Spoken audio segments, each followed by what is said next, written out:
You're watching NewsX. I'm Rishabh Gulati, and if you're just joining us, we have a treat in store. In the middle of the lockdown, our network and our teams managed to do what should have been impossible to do, and let's be honest, we thought it would be impossible to do, but it is now being done. We launched a newspaper, a daily newspaper. It was an e-edition, building on the legacy and the pedigree of the Sunday Guardian, to which, if you watch NewsX, you'll surely be familiar with. And today, which is literally this Monday, that e-paper now becomes a bona fide published daily newspaper, which you can now get at newsstands or subscribe to, and the number to subscribe to is going to be at the bottom of your screens. Now, I've had the privilege of the past 60 minutes to rope in the extensive team. Over the course of the iTV network, there's 11 news channels and now 4 newspapers, not counting all the other online entities. That's 1,500 journalists, 1,500 journalists that work across this network, and it's growing. I can tell you that we'll be having more announcements coming up soon of more entities being created within the network. But here it is as a treat. So I thought it would be important to give us a perspective from people who are contributing to this paper and the hope that they have of what role it can serve. And some of them, like Hindol, have done journalism and curated and edited magazines and worked in TV and then worked in policy and now working indirectly in government, and have done it all as well. So let me introduce everybody. Ambassador Deepak Vora is, of course, a regular, almost daily guest here on NewsX. He's a former Secretary of the Ministry of External Affairs. He's a contributor to the Sunday Guardian Daily Edition. Hindol, I just introduced you to. Sumit Peer, who's also regularly here with us. Cleo Pascal, who should be here more regularly with us for certain, but who I've been following for a very long period of time. Every time she visits here in India, is a regular contributor. General Katoch, whom we've had the pleasure of seeing us through great crises at the border and talking our country through it whole last year, is of course contributing to this paper as well. So if in no particular order, I'm hoping to introduce a couple of other people as we go along this telecast, but if in no particular order, and literally in the order of the screen around me, General Katoch, now, you're not only writing in, but I'm assuming, get a chance to peruse the paper also. What is it that you're finding worthwhile, worth your time to contribute, if I can put it that way? What I think really is worthwhile, and what I find worthwhile reading, is really getting a balanced reportage.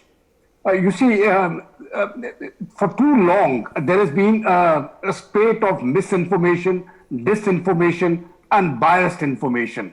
But what people are really looking for is, in a sense, we want to know what is the truth. And I do understand that the truth has many facets. There are many sides to the truth. So let us get both sides of the truth and then leave it to the viewer or to the reader to make up his own mind. I think for a very long time now, we have the media per se, and it is not restricted to India. Yeah. I think it's across the world now. We are losing our focus on what really is required. And I think NewsX specifically, I'm absolutely certain, has been on target for a very long time. I particularly like to be on this channel. There's very little of clutter, and there is a great deal which people can take away. This is the feedback which I have also got from neutral observers who watch various shows. So I think the media needs to be moving into a direction. There is a very large market for this, for balanced news. And I think the people who go towards that side will get a very reasonable or a very good share of the market. Okay, General Katoch, within the larger framework of both this country and now, the globe, this feeling, how do we fill it, sir? What is the service that we can perform, which I know for a fact that this is what is designed to do, and that's what I'm trying to do, and that's what this paper is trying to do, of creating the logic of a country that's important on the face of the planet and should be important to its people, and having real things that are just not gas, if I can put it that way.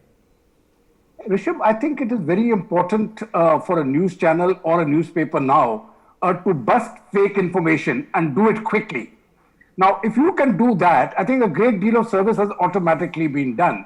And today what I'm seeing is information is the most powerful tool in the hands of nations. So they are using information to wage what I can simply call information warfare. And this has been going on for a very long period of time. Now, news channels can actually get into the act and break this chain. And if you can break this chain, I think a great deal of service has been done. Okay, let me get Hindol into this before I get Ambassador Deepak Vora also. Hindol, now, I know you are a person deeply imbibing the cause of service. You find the problems. You've written several books serving the paucity of information on certain subjects in this country. You are now very actively working with a very important government agency for people who know it, Invest India, which is trying to solve the problems, ease of doing business. These are the guys at the very front line of it. So how can we help? And I'm not even mentioning, you also run your own portal called, which is trying to put together the new world order, literally, which is the name that you guys have come up with. So what can we do to help? What should this paper be about? Thank you, Rishabh. As you know, I have written extensively again and again for Daily Guardian. And the reason I write for Daily Guardian is what in the kind of analysis that we see in our so-called mainstream media, which Daily Guardian, I think, really can solve and is solving. There is very little real in-depth policy analysis. You see, India is going through a great pivot of transition, and policy is understood people. I find it astounding that very few journalists also really understand, and it doesn't matter which genre of policy, foreign policy or internal policy or an agrarian policy, whatever it is. Very few journalists really understand in India how policies really pivots, what are the mechanisms through which policy is made, and indeed how policy is applied on the ground. And I think that kind of writing is very, very rare. And I have really used the Daily Guardian to put forth some of my viewpoints, my real life experiences of actually working with policy making and policy delivery. That's one very important part. The other is really hardcore foreign policy. Now, hardcore foreign policy is also something that is really missing in our country, and we need to do much more with hardcore foreign policy. We don't do enough, Rishabh, and I think that's another way Daily Guardian can really have an impact. Okay, let me get on that thought. Let me get Ambassador Deepak Vora. Ambassador Vora, the very fact that, of course, you are literally with us here daily, sometimes twice daily, is a reflection on how much areas of your particular domain of interest that we cover in a day. That's thousands and thousands of hours of debates in the past few months. What is the importance? What is the need of this, sir? Obviously, we're not playing blind man's bluff. We're trying to fulfill a need here. Why is this important right now in this country? Thank you, Mr. Gulati, for this opportunity. Thank you for inviting me and for including me with these supercharged minds on your panel. I just heard General Katoch say that you asked him a question about what he likes in The Guardian, for which I congratulate you on this spectacular achievement despite all the other preoccupations coming out with the daily print edition. General Katoch didn't really mention, he's too modest to say what he enjoys most is reading Deepak Vora's articles. Thank you very much, General. I take it as a compliment. Thank you. Well, the media, sir, is called the fourth estate. It comes from this European concept of the three estates, the clergy, the nobility, and the commoners. You have the clergy on your panel, you have the nobility, and I represent the commoners. So, what we look for, as General Katoch said, there are many versions of the truth. Sir, you are right, there are many versions of reality, but there's only one always triumphs. That's the Mundaka Upanishad, Satyamev Jayate. And your paper, your channel, sir, you have fought for the truth, even when it has not been very popular. What you see behind me is a very old 500-year-old printing press at the time that newspapers began to be printed. Let me just share with you, sir, my recollections. I'm now pushing 70. When I was 5 or 6, my grandfather, who was literate, used to read a newspaper. I don't remember which one, to my grandmother, who was totally illiterate. And then she would really form her worldview based on what she read. They took it as the gospel at that point of time because we didn't have television. Radio was around, but not so much. Then television came along, sir, and goodbye newspapers. Everybody's going to see television. It didn't happen. Then the internet came around and everybody said, bye newspapers, the internet is here, we'll get our news. Didn't happen. Now this wretched devil called social media is around. Still, newspapers are there. Very important function because they have certain shelf life. May I compliment with total sincerity, even though you don't pay me for my articles. The compliment is that well done. I really enjoy your programs because what we have with you, sir, is the need of the hour. We need news, not noise. And you really bring out vital issues. You look at a particular subject from all angles and you allow the viewer to make his or her own decision. I believe that is the essence of journalism. My favorite quote, by the way, if I may say so, was a fellow called, you probably know the name, Horace Greeley, who was the 19th century founder of the New York Tribune. He said, journalism will kill you, but it will keep you alive while you're at it. I thought that was absolutely the best thing to do. And sir, you are a living example, Mr. Gulati, you yourself and your team at NewsX and at the Guardian family. You are simply, may I say this, sir? You are the best. The others are the rest. And we are not paying him for those compliments. So wait till I send you my bill. yeah, that will be okay per line, like a telegraph. But nonetheless, Cleo can come in on this. For people who are, we are running a graphic of Cleo Pascal today to introduce her to our viewers. So Cleo, what is, you've been associated with the team that is doing this paper for a long period of time. What is the need that we need to fulfill here that is so important in the public imagination in this rather big country? Well, thank you very much, Mr. Gulati. It's not just in India, it's actually all over the world. That comes out of NewsX and the Sunday Guardian and now the Daily Guardian, which is incredibly exciting, is some of the best in the world. Indian analysts and diplomats and military people are some of the most complex, interesting thinkers that there are anywhere. And we need more of their voices. This is I wake up every morning and I check on YouTube to see what's been on NewsX in the last night so that I can be ahead of everybody else in Washington. That's my little way of cheating about learning what's going on. And you that can shape the world. You yourself came up with the Indo-Pacific Charter idea, which is resonating all over the place. The analysis about China and what China is doing is reshaping the way we understand how they function. The analysis in the Daily Guardian and the Sunday Guardian about how India functions is opening up India to the world, letting us understand a little bit better what India's priorities are, so hopefully be able to meet them more appropriately.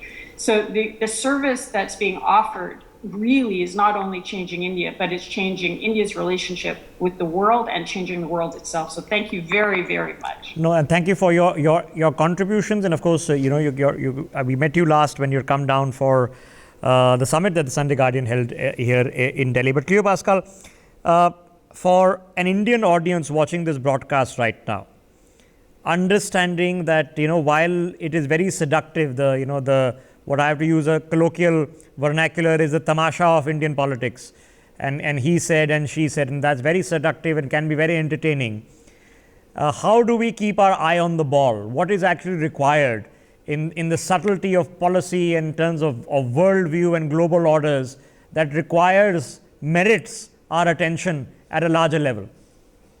Well, there's, as was mentioned, political warfare, information warfare is coming fast and hard all over the world. The media environment in the US, I'm in the US at the moment, is quite dire.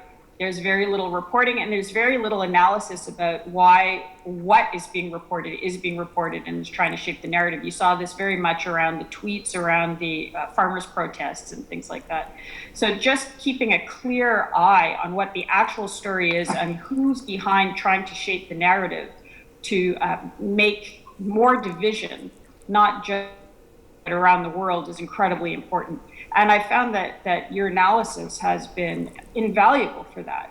This is think tank level analysis available in a very accessible way on a daily basis. So just keep doing what you're doing. I'm originally from Canada. I've learned more about what Canada is doing wrong from watching the Indian media than I have from following it in the Canadian media, Well, and that's very helpful for me. You know, I can then go back to friends in Ottawa and say, look, this is wrong, and here's some of the things that we should be doing differently, especially because countries like India, well, actually just India, is the most important country in the world right now to build relationships. And well, like Cleo, like Really any other good Indian, I too have family in Canada. All right. Not in the US. No, plenty in the US also, so plenty where you've been in New York and on the West Coast as well. It's almost inevitable these days. Now, let me quickly take a chance to rope in Sumit Peer. His biography is also running there on your screens. He also runs a portal called unitedperspectives.com. And is contributing to this paper, and of course you see him often on NewsX. So Sumit, why is this important? Because again I repeat, you know, the politics and the business of the day, or what seems like the business of the day, that this person said that nasty thing about that person, and oh my God, and sometimes we get so seduced by this that we lose the larger argument. How important is it to bring it back to things that actually matter, where India's position is? We've been talking about, the Fill the Seats campaign, and the Saving the Temples, or the New World Order, Indo-Pacific Charter, bringing on these ideas. How do we engage them with a wider audience? How do we do that better? I think, Rishabh, first of all, thank you very much for this invite. And let me take this opportunity to congratulate you, all of the iTV network, your contributors, and Mr. Sharma in particular for this wonderful thing. It's a benchmark, sir. It's a benchmark in making. So my heart, my absolute congratulations for that. Now, coming back to the question, Rishabh. Now, today, what is very important is we have two options here. One is we go for highest TRP churning tamasha. Sorry to use the word tamasha. That's commercially more viable. That creates a lot of noise, makes a lot of money. Another option is you really go for the content that matters to the country, that matters to the stakeholders, that matters to the international audiences. Like Ma'am was right now saying, she gets a good perspective looking at NewsX, looking at Daily Guardian. So it's a very difficult option to choose, because commercially it might not be the best or the most wisest option to choose. But if you look in the long-term perspective, either you set the parameters or you work in their parameters. If you try to cover the political tamasha of Delhi, their parameters will be set. You have to live and survive within that. What you are doing, what NewsX is doing, what ITV Network and what Sunday Guardian is setting a bigger parameter. Within that, the people have to come and perform or fit in that. That is what you are doing. You are sending that message to the whole world.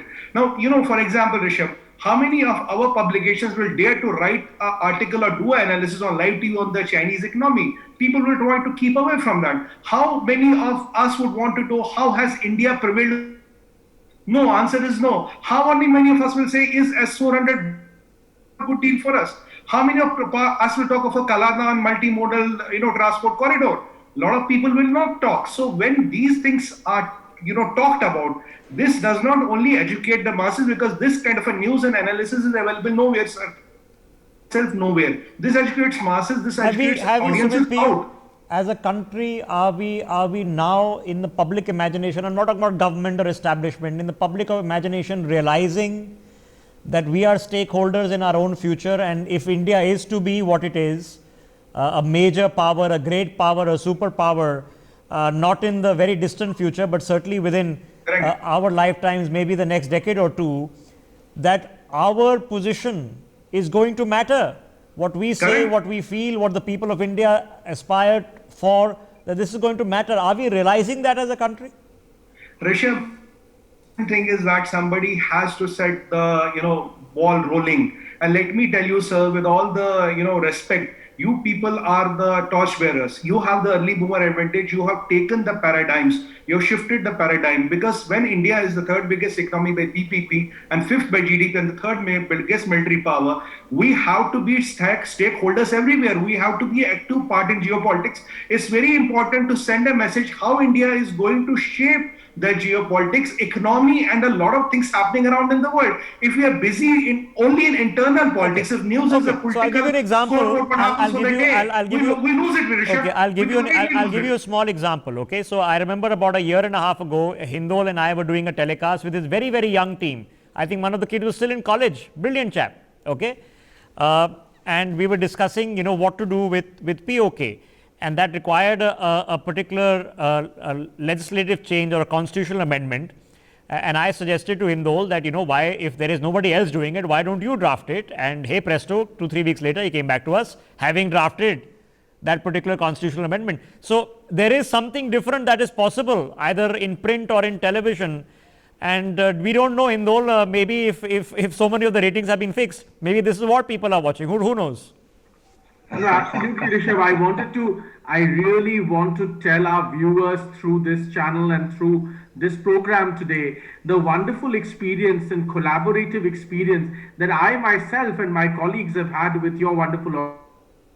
Please note that including that constitutional amendment, the kind of research that we collaborated on POK is unparalleled. I have never seen this in all the years that I've been in journalism. I mean, this sort of collaboration, and we continue to collaborate, on Kashmir again and again. You and us, we collaborated together to do hardcore, in-depth research that was not being produced by any think tank, any news organization in this country. This is unheard of, and there is no news channel in the world, and indeed news channel in India and no newspaper that was giving the space and importance to the most critical strategic issues that we wanted to discuss, and we couldn't find anybody else who's interested. But we were delighted to see that you, your team, and the wider Daily Guardian and NewsX team was always very, very interested. So we have had a magnificent time. I have been working with you guys ever since I returned.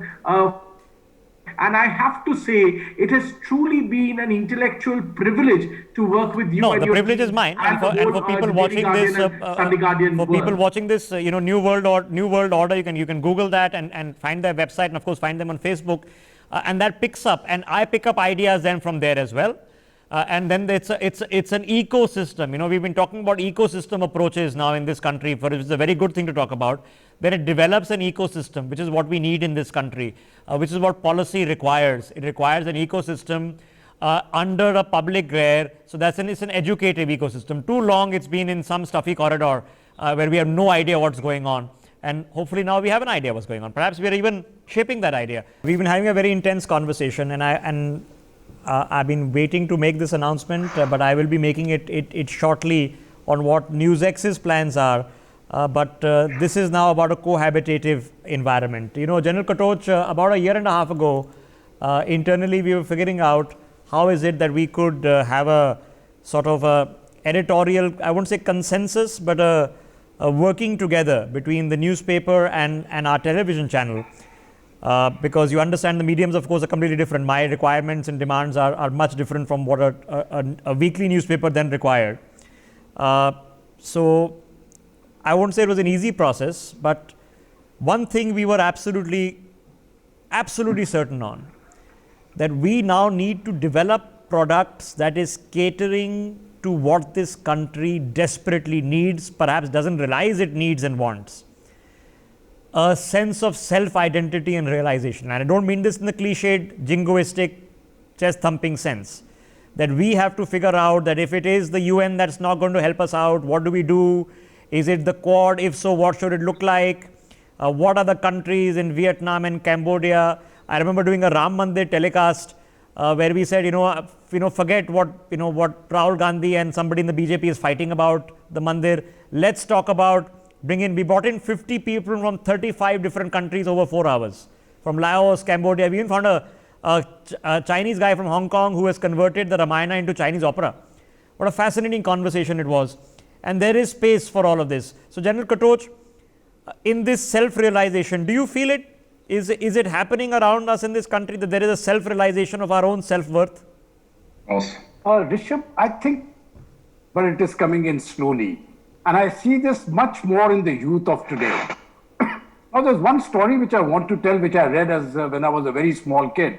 Unlike Deepak Bohra, I'm also touching 70. So we are in the same age bracket. He's got his hair on, I've lost mine. We'll tell you hair-raising stories. This was Alice in Wonderland. And when Alice goes there and meets the Cheshire Cat, and she asks at the crossroads, where does this road go to and where does this road go to, the cat asks Alice, Alice, where do you want to go? And Alice says, I don't know. The Cheshire cat says, then all roads will get you there. Now, I think this is it is supposed to be a children's book, but it is one of the most philosophical works which I have read. And I think we need to understand what their author was trying to say. Unless we know what we want, that is one. I think when we're looking at the media, it is very important to ask the right questions. And I think now what is coming about is more and more people have started asking the right questions. And I think that is a very positive thing, not just for the media, but for the country. Even in our schools, now children have started questioning. They ask why. Now, once you get the right question, then the teacher is forced to think of the right answer. But if we don't ask the questions, if we don't ask the right questions really, I think we're going very badly wrong. I think, questions. No, just one. Yeah, finish your thoughts, sir. One of the questions that I wanted to raise was, why has Indian history been distorted over the last 1,000 years? Now the question is, somebody needs to ask the right questions, put across where the distortion has taken place, prove, and then ask for a change. We can change a whole series of things by asking the right questions. It is the self-realization that you can choose to do something about it. Okay, you can do something. Now, here I am in a very, very privileged position. I've been very lucky. I became executive editor of a news channel at the age of 29. I'm 35 years old now. So some time to go, don't go by my gray hair. So I've been very privileged to be in this position. Now I can choose to do something about it. Hindol chose to take out time. He could have carried on in his journalistic profession and done just fine. He chose to take out time and write the books that needed to be written, and to make the effort not only as a self-promotion of the books, but to promote the story as it needed to be told. So he took choices. Today he is working with Invest India and running a portal, which I promise you, it's not a career move. It is a service, performing a service move that becomes so important. Hindol, for people watching out there, and I'm hoping that, some of them will be young people, that ability to make a choice. If you feel there is something wrong with the history, go and figure out what it is, put in the muscle and the sweat and fix it. How do we get people believers that they can, change the system that they've inherited?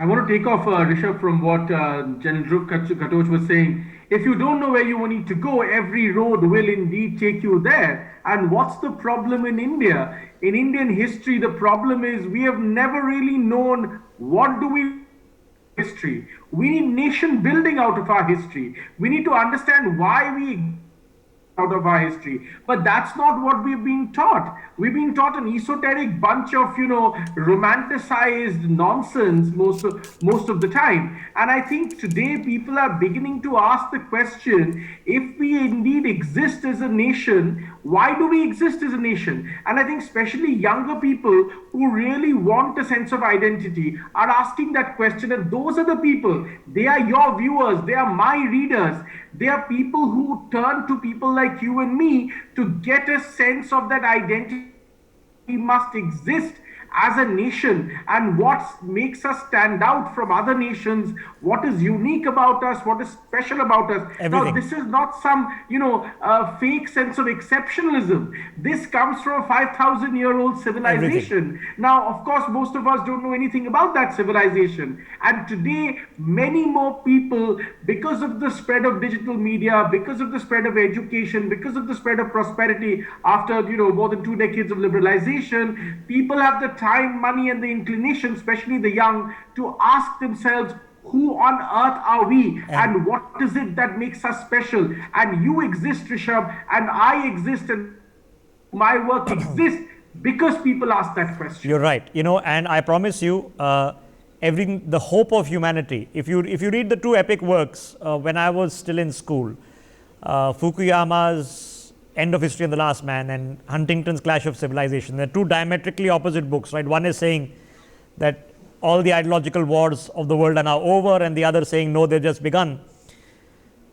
The hope of humanity can only lie in a country which has the diversity that we do. China is not a diverse country. It's 92% one single ethnic majority, 92%.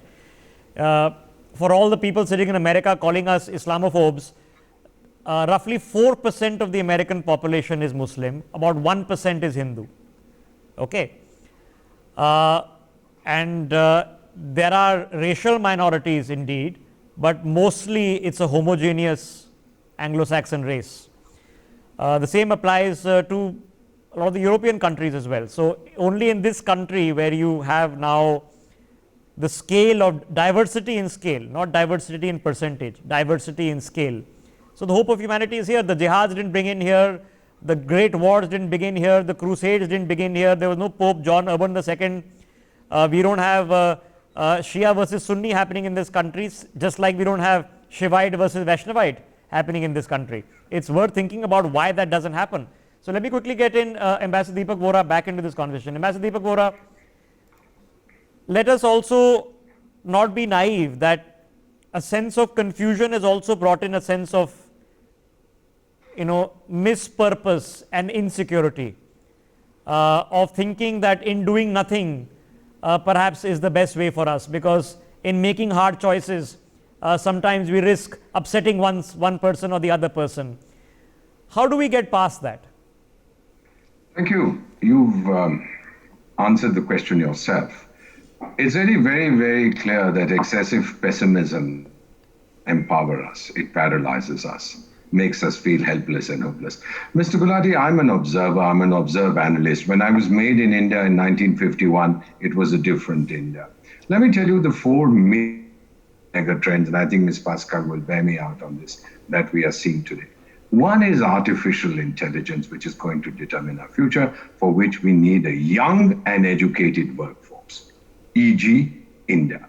So the biggest existential challenge that the human was the Chinese virus unleashed on us in 2019, 2020. We need a nation that has the power and an antidote. Answer, India. We need free trade for development. That was the route followed by all the Western nations when they developed. So we need open sea lanes. Answer, India. Finally, we need manufacturing diversification. We don't want to concentrate manufacturing in a country that holds the world to ransom. Answer, India. When these are the four global mega trends and we have the responses in India, who can stop us? Open your eyes, open your ears to see. Okay. We are the best, Mr. Gulati. The others are the best. I say this with total conviction. It's not that I wear my heart on my sleeve. I wear it on both sleeves. I have two hearts. One says India, the other says India. She is my mother. How can I die better than facing fearful odds for the ashes of my fathers and the temples of my gods? The only temple I worship at, Mr. Gulati, is called India. And thank you, NewsX, for being a part of my life. I've just got a few minutes left. Cleo, for people watching this broadcast, can you just help them understand, what are the kinds of contributory articles that you yourself have written? Sure. I tend to write a lot about geopolitical issues, in particular China, but also about what Ambassador talked about, which is how important India is to the rest of the world. And as India gets its story straight to itself, its story better to the rest of the world, we're going to see a lot more new options coming out. For example, the vaccine diplomacy is groundbreaking. It's creating a whole new paradigm. This isn't transactional. This is friendship building, relationship building over a long time. People will remember who saved their lives and opened up their economies. The India of today, what it really is a new center of gravity for creating a much more world where there's more prosperity and security for everyone. So the more that that's understood, not just defending against the political warfare coming out of Beijing, but the story of where the world can go, which is what you do and what the Daily Guardian does, what the Sunday Guardian does, the better it is for all of us. So again, I'd just like to say thank you. No, and thank you for all the we don't exist without you guys, without all of you taking out your time and patience, and it's required. I'm out of time, so I'm going to quickly leave the last word with Sumit. Sumit, the importance now is that this ecosystem get built, that this can't just be about one newspaper or just one TV channel. It should be about all newspapers and all TV channels and all people taking on things that require to be taken on. We have plenty of time for the petulant arguments of OVC said this and somebody said that, and that's it's enough. Ho gaya bahut. How do we now take this onto a larger ecosystem? Sumit. I think, Rishabh, I have 5 quick points in mind. First of all, point of time, let me be very candid in telling you, India News needs a NewsX and a Sunday Guardian. This is the need of the time because we are reaching out. What do? You under debates, Rishabh, you get brainstorming. You push for possibilities. Remember that debate on the Arogya Setu app? I can count numerous debates which we had where we were pushing for possibilities, pushing for time, getting stakeholders, getting people to dial in. Okay, dial in. What do you expect? What do you want? Getting their message sent across to the authorities.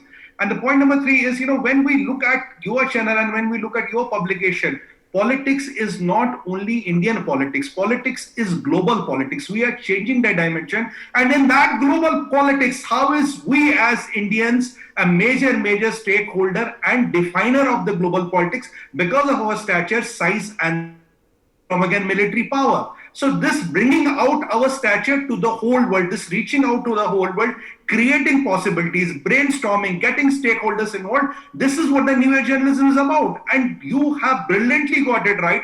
I want to compliment again. It is for others to leave. Don't change the definition of politics. Politics is not what OAC or Rahul Gandhi or what XYZ said. The politics is what is happening in a global arena and how are we going to benefit or lose out of it. Let's have that discussion going. Let's have that talk happening.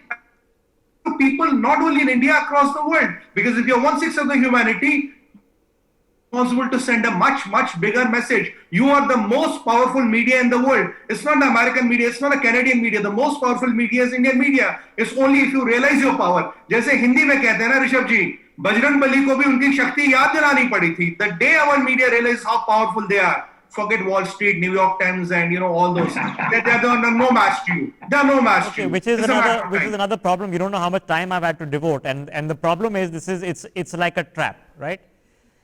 If you call out the New York Times, then you said, oh, you're just like Trump because he does the same thing. If you don't call it out, they can get away with all sort of, I can't tell you the insanity of it all. I remember having the South Asia bureau chief of the New York Times, and he's telling me, or rather I'm asking a question, why is there an attack in Jammu and Kashmir, a militant attack and not a terror attack? And he's starting explaining to me that if only Jawans are killed or army people are killed, it's militancy, is not terrorism. Which is to say that the attacks on the Twin Towers were terrorist attacks, but the attack on the Pentagon was a militant attack. It's absolute insanity, okay? And it's such arrogant hubris. It's arrogance in the end, okay? That I work in the New York Times, so I know better than you, heck-hole country journalists. So you accuse Trump of arrogance? This is also a species of arrogance. I've run out of time, but so 10 seconds, I'm already over. I want to say one thing. What I like when I put an article in Sunday Guardian or when I come on NewsX, it's an Indian story with an international perspective. That is the underline. I think that's well put. But in the best aspect of telling the ecosystem that does exist, if we were to only look out and find it, I've just mentioned unitedperspectives.com. That's the portal Sumit is running. And New World Order, that is the portal that of course Hindol is running. Please do go out and read his book on Swami Vivekananda. I happened to had the privilege. NewsX, in fact, was a media partner to when he was doing the book launch a couple of years ago. And Clio, of course, the Foundation for the Defense of Democracies, FDD. They've partnered with the Sunday Guardian in the past, and you can read details about her on your screens. And of course, General Katoch, who's run, as I've read from the details on his screens, 2014 run one of the principal think tanks in this country. This is an ecosystem approach, and I'm happy that we are part of that ecosystem because it's a duty that needs to be done. Thank you all for joining us this telecast. We wish the team, my brothers and sisters in the Daily Guardian, which is now the Sunday Guardian Daily Edition, all the very best. For more such videos, subscribe to the NewsX YouTube channel, hit the bell icon.